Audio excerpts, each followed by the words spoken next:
नमस्कार मित्रांनो, मी कुणाल राणे तुमचं स्वागत करतो आपल्या नवीन ब्लॉगमध्ये. तर मी हा ब्लॉग आता सध्या मी ग्राउंडवरती आहे आणि मी तुम्हाला सांगणार आहे की आम्ही आज रात्री निघणार आहेत एक लॉंग डिस्टन्ससाठी. तर ते लोकेशन असणार आहे मुंबईपासून लांजापर्यंत.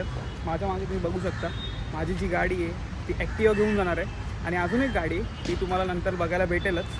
ती तर आम्ही टोटल 4 जण असणार आहे आणि आम्ही 4 जण मित्राच्या गावाला जाणार आहे. तर तुम्हाला फक्त नॉर्मल सांगण्यासाठी की आपण जेव्हा लाँग डिस्टन्स ट्रॅव्हलिंग करतो तेव्हा आपल्याला कुठली खबरदारी घेतली पाहिजे तर ते मी तुम्हाला आता सांगतो.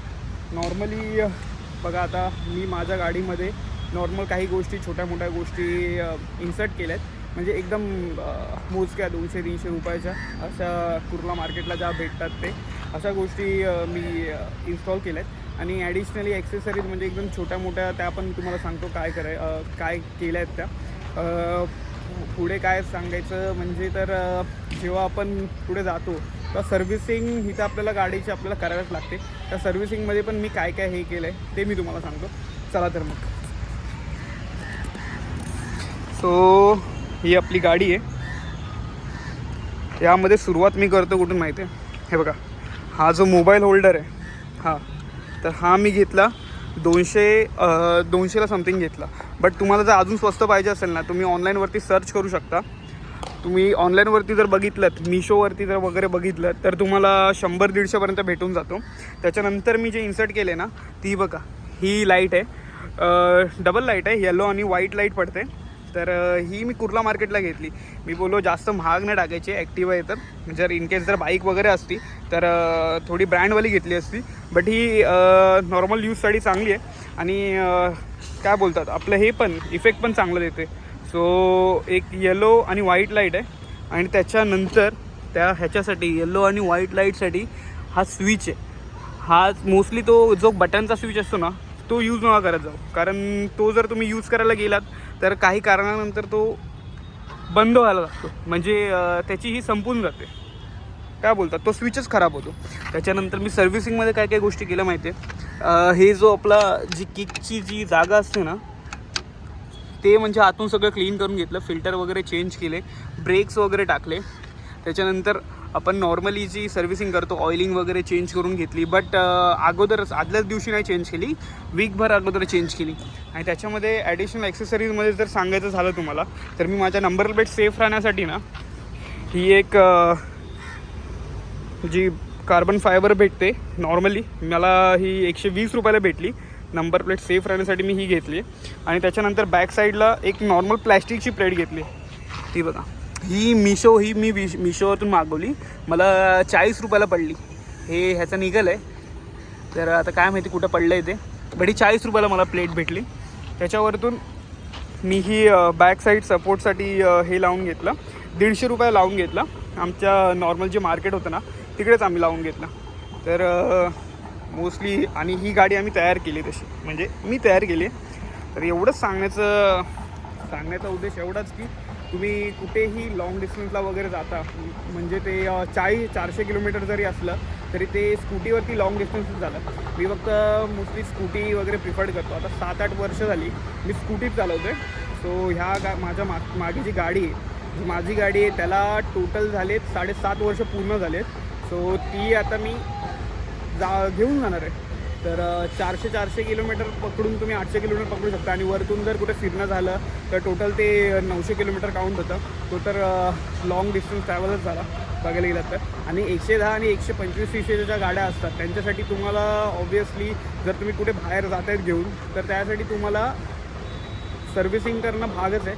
नाहीतर कसं मधीच काय ना काय प्रॉब्लेम देतात, काय ना काय इश्यू येतात. आणि हा म्हणजे विंटर टाईम आहे. तो नाईट ट्रॅव्हलिंग करणार आहे तर मॉर्निंगला रात्रीला फॉग वगैरे जास्त असतात आणि जातो आहे तर कोकणात. सो फॉग तर तुम्हाला नॉर्मली माहितीच आहे किती असणार आहे, तर तो इश्यू पडतो. म्हणून मी त्या लाईटी वगैरे लावून घेतल्या. तर त्याला एकदा पुढून बघून घ्या.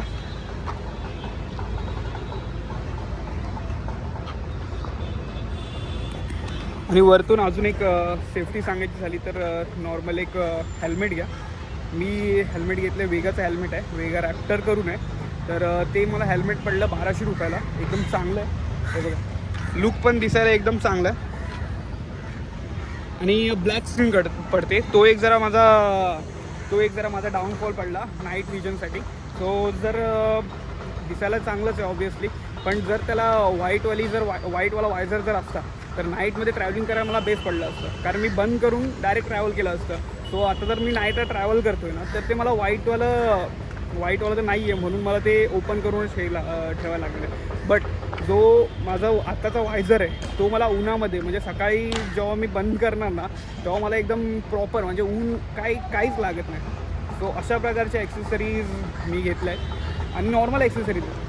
आता परत एकदा तुम्हाला प्राईस सांगतो. ही लाईट 300 रुपये जोडी, दोन्ही पण 300 रुपयाला कुर्ला मार्केटला. जर तुम्हाला बॉडी फ्रेम वगैरे पाहिजे असेल, नंबर फ्रेम वगैरे पाहिजे असेल तर ती तुम्हाला नॉर्मल कुठेही भेटून जाईल.